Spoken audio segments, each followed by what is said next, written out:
Hello guys, I welcome you all to my YouTube channel Codingpedia. आज की video में हम बात करने वाले हैं किसके बारे में, ईएनएम के बारे में। गाइस, आज की डेट में क्या है ना, ईएनएम में काफ़ी चेंज आए हैं और काफ़ी लोगों ने मुझे बोला है कि ईएनएम को लेके एक वीडियो बनाना है। तो मैं आज ईएनएम को लेके ही मैंने एक वीडियो बनाया है जहाँ पे मैं आपको बताऊंगा कि ईएनएम में आपको आज के टाइम पे क्या चीज़ चेक करना है, like what are the necessary things to do remember in ENM chapter. ठीक है, तो वो सब आज हम डिस्कस करने। तो बेसिकली क्या है ना, ईएनएम में अभी बेसिकली कुछ चीज़ें चेंज हुई हैं। इसमें सबसे इंपॉर्टेंट चीज़ क्या है कि एक नया गाइडलाइन आया है। उस गाइडलाइन के अकॉर्डिंग क्या रहता है ना, पहले हम क्या करते थे, लाइक पहले जैसे पेशेंट ईआर में आ रहा है, ईआर से एडमिट हुआ है, ठीक है, लाइक आउट पेशेंट से इन पेशेंट हुआ है, तो उस टाइम पे we are only coding for inpatient only. ठीक है, राइट नाउ बट नई गाइडलाइन के अकॉर्डिंग अपन को क्या करना है, अभी अपन को आउट पेशेंट सर्विसेज को भी कोड करना है as well as inpatient services को भी कोड करना है। आउट पेशेंट सर्विसेज के साथ में हम क्या करेंगे, 25 मॉडिफायर अपेंड करेंगे। और आउट पेशेंट सर्विसेज को हम जब अपेंड करेंगे गाइस, जब डॉक्टर आउट पेशेंट सर्विसेज के लिए HEM करेगा, मतलब हिस्ट्री एग्जाम एंड MDM होना चाहिए। लाइक डॉक्टर को आउट पेशेंट सर्विसेज में ये तीनों चीज़ें करनी पड़ी। आउट पेशेंट सर्विसेज हमारी कौन सी हो सकती है, ऑफिस हो सकता है, ठीक है, ED हो सकता है और नर्सिंग फैसिलिटीज हो सकता है। ठीक है, पहले हम क्या करते थे, इन सब में से जब भी पेशेंट इन पेशेंट होगा तो केवल हम इन पेशेंट को कोड करते थे। Right now we have to code like outpatient services as well inpatient services.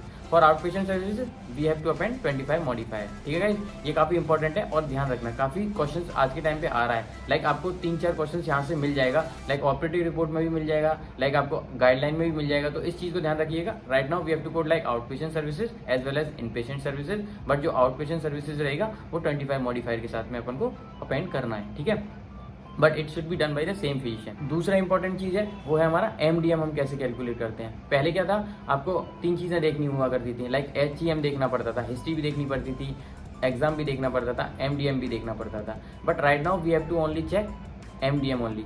अभी हिस्ट्री एग्जाम का कोई भी रोल नहीं रहा है, अपन को क्या करना है, केवल MDM ही चेक करना है कि क्वेश्चंस में क्या MDM है। अगर MDM नहीं दे रखा है तो वी हैव टू फाइंड कि like what is the MDM in the scenario, जिससे कि हम पर्टिकुलर कोड को अपेंड करेंगे।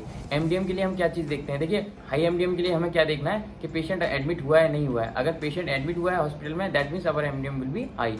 ठीक है, अगर मॉडरेट है, मॉडरेट के लिए क्वेश्चन में आपको क्या चीज देखना है, केवल 3 चीज चेक करनी है। लाइक MDM के लिए वो क्या चेक करना है, अगर प्रिस्क्रिप्शन है that means our MDM is moderate. अगर 3 या 3 से ज्यादा टेस्ट हुए हैं that means our MDM is moderate.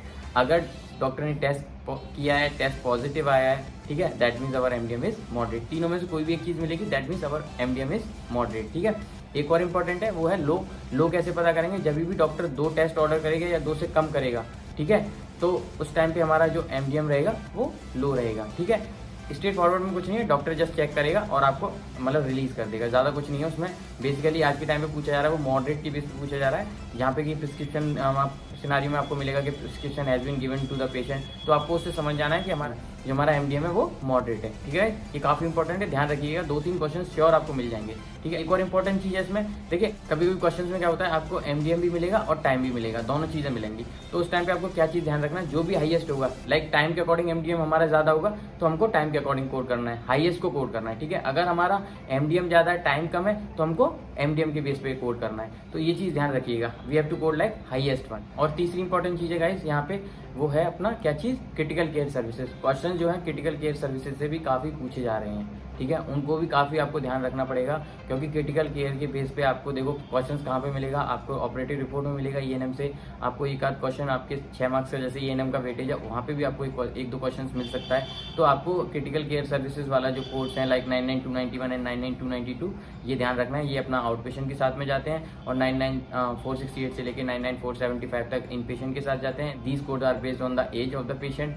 तो ये मैं आपको एक और वीडियो बनाऊंगा क्रिटिकल केयर सर्विसेज से रिलेटेड, जो कि आपको काफी इंपॉर्टेंट रहने वाला है एग्जाम के लिए। ठीक है, तो वो वीडियो हम फर्दर सेपरेट बनाएंगे, क्रिटिकल केयर वाले कोर्स कैसे आप कोड करोगे, क्वेश्चन में क्या चीज चेक करोगे, जिससे कि आप इजीली ऑप्शंस को एलिमिनेट करो और आप राइट आंसर तक पहुंच पाओ। ठीक है, तो आज की वीडियो में हमारा मेन फंडा क्या है, आज की वीडियो में अपन को क्या चीज है, जो नया गाइडलाइन है उसको पढ़ना था। ठीक है, दूसरी चीज हमें MDM कैसे फाइंड करेंगे वो देखना था। तीसरा इंपॉर्टेंट मैंने बताया क्रिटिकल केयर सर्विसेज, वो हम बाद में देखेंगे। तो गाइस लाइक मैंने क्या है ना एक PDF भी बनाया था रिलेटेड टू न्यू गाइडलाइन। देखो न्यू गाइडलाइन क्या है, when the patient is admitted to the hospital as an inpatient और observation status in the course of an encounter in other side of service emergency, like कोई भी, जैसे मैंने बताया out patient services हमारी 3 हो सकती है, इमरजेंसी हो सकता है, नर्सिंग फैसिलिटी हो सकता है, ऑफिस हो सकता है। ठीक है, the service in the initial site report separately. यहाँ पे बोल रहा है ना कि जो इनिशियल सर्विस है उसको हम सेपरेटली रिपोर्ट करेंगे।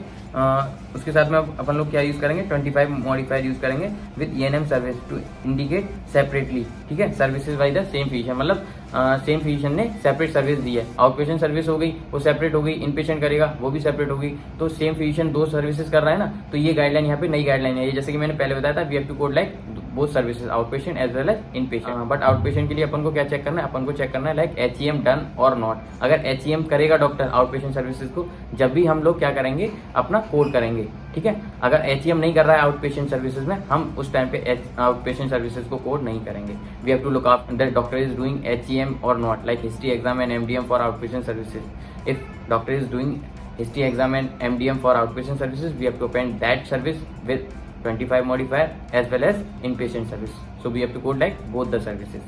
ठीक है, ये अब मैंने यहाँ पे एक एग्जांपल दे रखा है। इस एग्जांपल को देखिए, a patient come into the ER with wheezing and rapid heart rate. The ER physician documents a comprehensive history, comprehensive exam, medical decision making, moderate complexity. ठीक है, the patient has been given 3 nebulizer treatment. The ER has decided to place him in observation care for acute asthma and exhalation.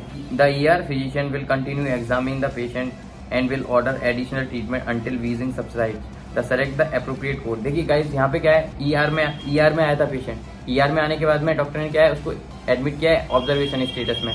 तो मैंने क्या बताया था पहले, जब 2022 में हम क्या करते थे, केवल एक ही सर्विसेज को कोड करते थे अकॉर्डिंग टू 111 रूल।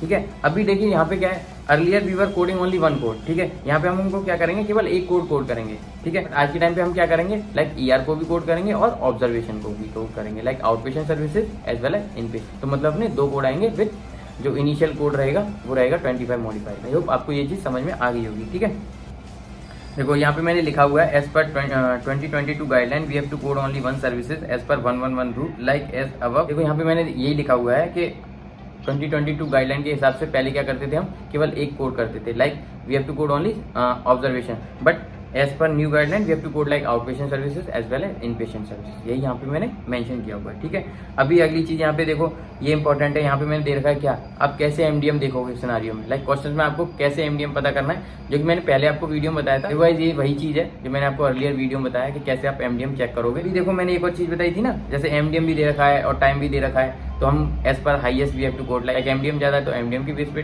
कोड करेंगे, लाइक टाइम ज्यादा है तो टाइम के बेस पे कोड करेंगे। ठीक है, तो यही चीज यहाँ पे मैंने लिखा हुआ है। तो इन चीजों को ना ध्यान रखिएगा, क्योंकि यहाँ से काफी क्वेश्चंस पूछे जा रहे हैं, इसीलिए मैं आपको ये वीडियो बना रहा हूँ। ठीक है, देखिए यहाँ पे एक एग्जाम्पल भी मैंने दिया हुआ है, टाइम दे रखा है और क्या है, प्रिस्क्रिप्शन है। प्रिस्क्रिप्शन का मतलब क्या होता है, हमारा MDM क्या हो गया, प्रिस्क्रिप्शन है तो MDM हो गया हमारा मॉडरेट। प्रिस्क्रिप्शन दे रखा है तो प्रिस्क्रिप्शन के बेस पे हमारा कौन सा आंसर होगा, देखो prescription for Kantrex and tetracycline were given. Patient को डॉक्टर ने क्या किया, प्रिस्क्रिप्शन दिया, किसका दिया, कैंट्रिक्स का और टेट्रासाइक्लिन का। तो इसका मतलब क्या हुआ, हमारा MDM मॉडरेट हुआ। As per moderate MDM we have to code, तो हमारा आंसर क्या रहेगा, बी वाला 99204। So you have to check like our MDM will be 204। ये आप बुक में चेक कर सकते हो। अगर आप टाइम के अकॉर्डिंग देखोगे तो हमारा MDM मैच नहीं करेगा। मैंने क्या बताया आपको, MDM पता करना पड़ेगा, लाइक सिनारियो में क्या MDM है उससे आप कोड कर सकते हो। दोनों चीज दे रखी है तो हाईएस्ट के according we have to code. ठीक है, अगला देखिए यहाँ पे मैंने ये कोड दे रखे हैं कि क्या क्या चेंज आया है ENM में। आप मुझे नीचे कमेंट भी कर सकते हैं, आपको नया कोड चाहिए तो I will share that also. Okay, तो आज की वीडियो में गाइस इतना ही। अगली वीडियो में like I will tell you like modifier हमने अभी नहीं किया है, क्योंकि मेरी ये 2 वीडियोस मुझे लगा काफ़ी इंपॉर्टेंट हैं। लाइक इससे पहले मैंने एक वीडियो डाला हुआ है एग्जाम रिलेटेड क्वेश्चन, तो आप वो वीडियो जरूर देख लीजिएगा, क्योंकि वहाँ से क्वेश्चन आ रहा है। ठीक है, और ये वाली वीडियो मैं पहले ही डाल रहा हूँ, क्योंकि क्या है ना, ये भी काफ़ी इंपॉर्टेंट है ENM को समझना आज के टाइम पे। ठीक है, अगली वीडियो में हम बात करेंगे लाइक क्रिटिकल केयर सर्विसेज की, कि आप क्रिटिकल केयर सर्विसेज के क्वेश्चंस कैसे सॉल्व करोगे ENM वाले, तो वो वीडियो मैं एक बनाऊंगा। उसके बाद we will discuss only modifier, फिर मैं आपको सारे मॉडिफायर्स के बारे में बताऊंगा जो कि रह गए हैं अपने। 59 मॉडिफायर है जो कि काफ़ी इंपॉर्टेंट है, 25 मॉडिफायर है वो भी काफ़ी इंपॉर्टेंट है, 22 मॉडिफायर है वो भी काफ़ी इंपॉर्टेंट है, 57 मॉडिफायर है। तो काफ़ी सारे मॉडिफायर अभी बाकी हैं जो कि we have to discuss. So आज की वीडियो में केवल इतना ही। If you like my video please hit the like button, share and subscribe to my channel and share my video to your friends so they can also get some help from my channel. So thank you guys, bye bye, take care.